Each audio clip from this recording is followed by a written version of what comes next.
If you worry about how you contribute to global warming, perhaps you can offset your carbon emissions with a little buying and selling of carbon credits. In this episode, we'll visit Tianjin and Shanxi to discover how this concept works in China. Let's start buying black to go green.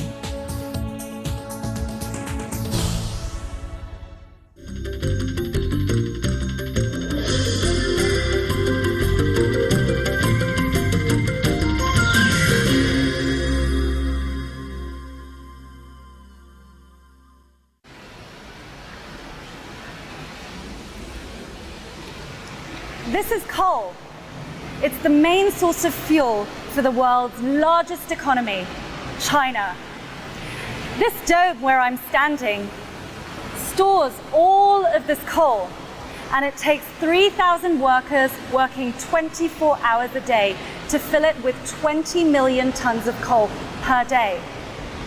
This humble little rock here, though, is also a source of a big problem in this country: China's carbon emissions.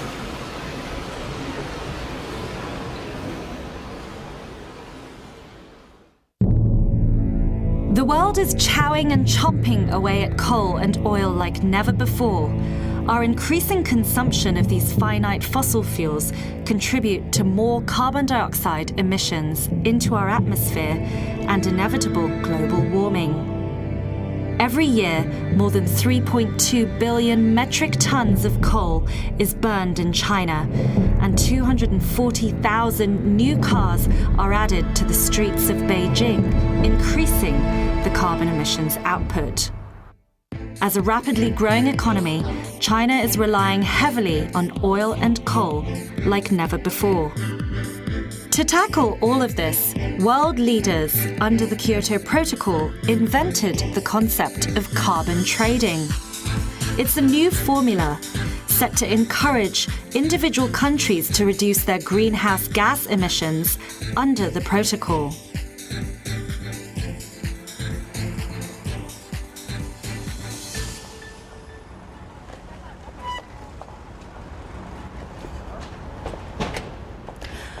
Well, Beijing is a notoriously traffic-ridden city, so in order to beat the traffic, most locals get around on a bike.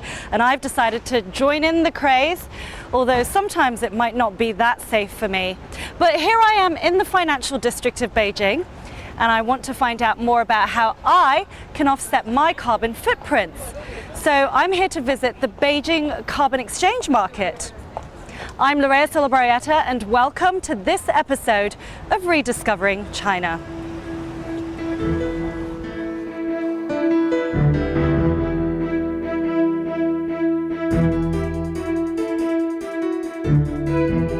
The world's carbon market has now become a big business, shifting 300 million euros in volume a day.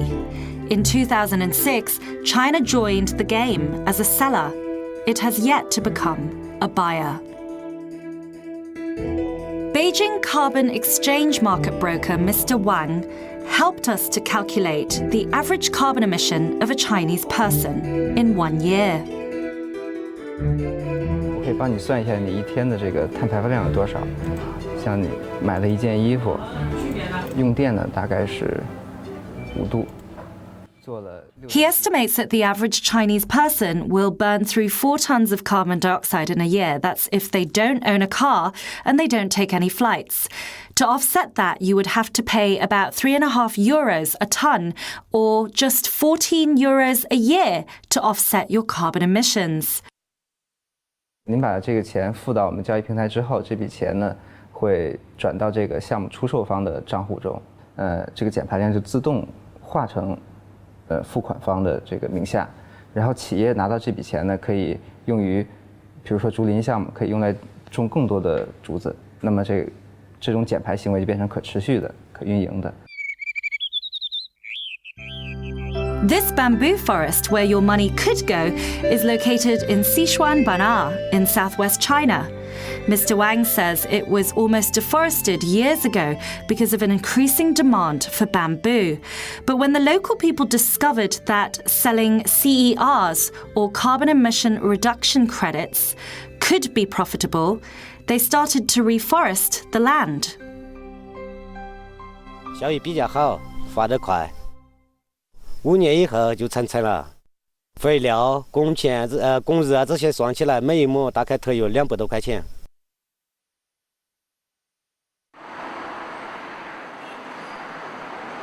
So if you or I want to buy a carbon credit, it's relatively easy. It's voluntary, but there's no international agreement regulating our transaction. However, a bigger regulated framework for buying and selling carbon credits exists for countries under the Kyoto Protocol. Now, the United Nations has approved a lot of green projects around the world, and more than half of them are here in China. Let's find out who's making money from this business.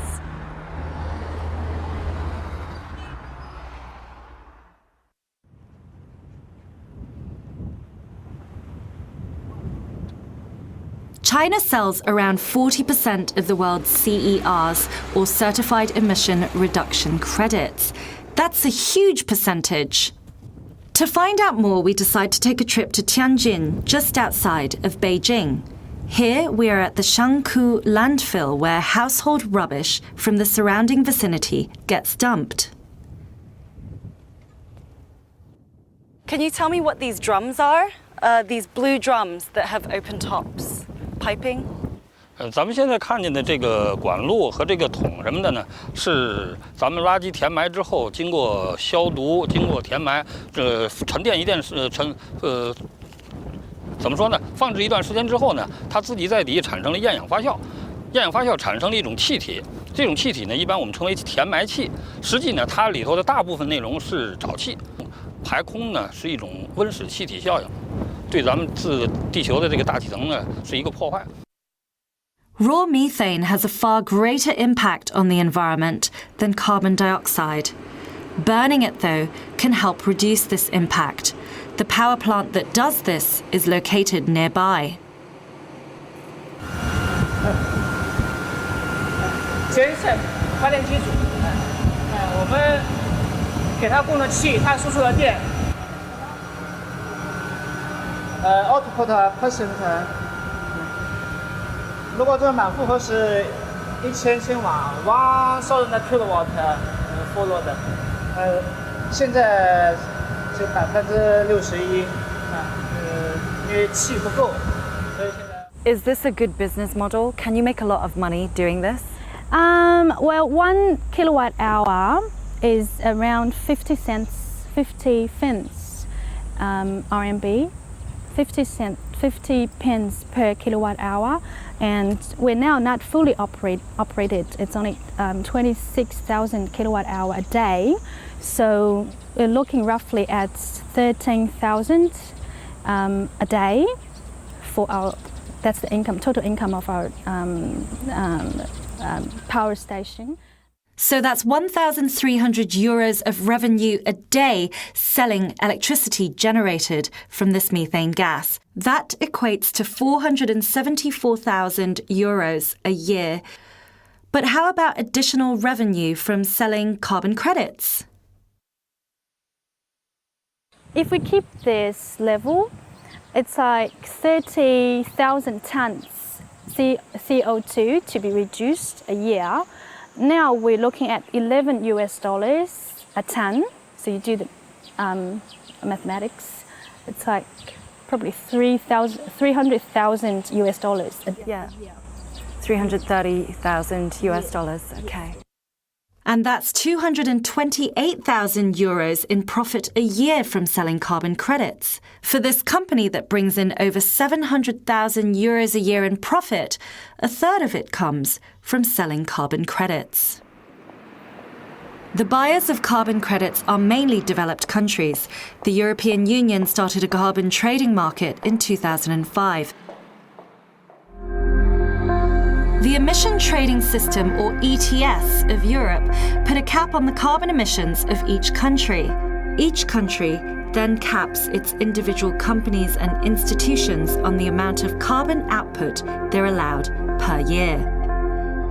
If a company underproduces carbon, it can sell its extra carbon credits to another company or country. The way the emissions trading system works is that companies must buy emission rights which they submit for each ton of greenhouse gas or CO2 equivalent they emit. Some of those they will get for free, some they have to buy. European Union countries can also buy carbon credits from companies in developing countries that have been approved by the United Nations as carbon credit sellers. This trade of carbon credits between developed and developing countries is called CDM, or the Clean Development Mechanism. Because it's very costly to get a 1 ton of CO2 emission cut in the developing country, but this much cheaper in the developing country. So some international company, or they can go to the developing country to buy the carbon credits. This kind of trading, though, has its flaws. For example, it allows everyone a right to pollute, but if you need to pollute more, all you have to do is buy more carbon credits from another country.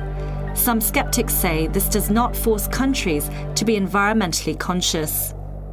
But others argue that the only way to make countries take action against global warming is to put a price on carbon emissions. On one hand, is a stick, is a mandatory requirement, is enforcement. Another is a carrot. That means encourage, intensive, is a price, is a tax credit. So both hands, they work together, can get real CO2 reduction. Otherwise, it's quite difficult. Maybe we can put it that way. You have two choices, to build a hydropower plant and a coal power plant. But the cost to build a hydropower plant is high. But if you have revenues from carbon credits, then make this choice more appealing. So if saving the environment is not a moral concern and it becomes a business, how can investors save the environment whilst making money? To find out what else China is doing, we took a trip out of Beijing. Well, I'm heading to Shanxi, which is China's largest coal mining and electricity producing province. And I'm here on a high-speed train. It reaches up to 300 kilometers per hour. It's one of China's newest high-speed trains. You'd think that this was a carbon-friendly way of traveling, but it's actually not, because it runs on electricity. Where does that electricity come from? Burning coal. And most of that coal probably came out of Shanxi. So we're going back to the roots of a province that is China's largest source of this country's carbon emissions. And we're traveling on a train. Hey, why not have a bit of luxury before we get our hands